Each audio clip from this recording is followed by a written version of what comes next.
मोटापे के साथ साथ आप घुटने के दर्द को कैसे ठीक कर सकते हैं। अगर आपका वेट अधिक बढ़ गया है और वेट बढ़ने के कारण आपके नी में पेन होना शुरू हो गया है, तो आप इस अभ्यास से आराम से अपने मोटापे को भी और साथ साथ में नी के पेन को भी ठीक कर सकते हैं। तो आएंगे अभ्यास के लिए। अगर आप चैनल पर नए हैं तो चैनल को सब्सक्राइब जरूर। सबसे पहले आपने इस प्रकार बैठना है, लेफ्ट लेग को बेंड करें और इस प्रकार ग्रिप कर लें थाई को।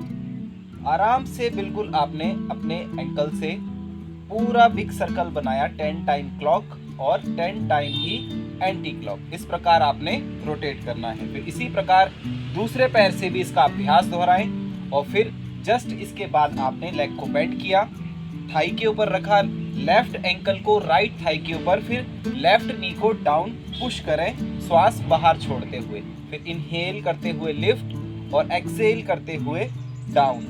10 से 12 बार इसका अभ्यास करें इनहेल और एक्सेल के साथ। फिर रिलैक्स करें और इसी प्रकार दूसरे पैर से भी इसका अभ्यास दोहराएं। जब आप इतना अभ्यास कर लेते हैं, अब बेली के फैट के लिए आते हैं। तब आपने क्या करना है, इस प्रकार दोनों एल्बो को मैट पर रखें और श्वास भरते हुए दोनों पैर ऊपर उठाएं।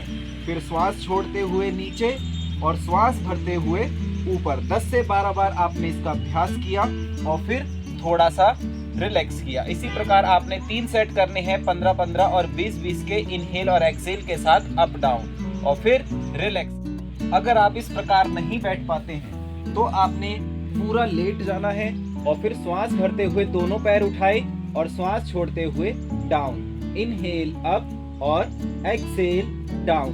10 से 12 बार इसका अभ्यास करने के बाद आपने दोनों पैर आराम से उठाए और पहले ग्रिप करके, अगर सीधे नहीं उठते हैं तो हल्का सा लेग को बेंड करें और फिर धीरे धीरे स्ट्रेट करने की कोशिश करें और फिर हाथों का भी सपोर्ट लेना बंद कर दें। इस प्रकार होल्ड रखें नौका आसन में और फिर रिलैक्स। 10 सेकेंड 20 सेकेंड जितना आप होल्ड कर सकते हैं होल्ड करें और फिर रिलैक्स करें।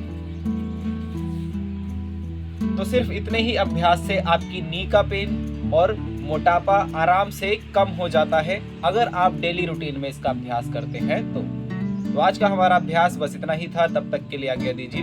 धन्यवाद।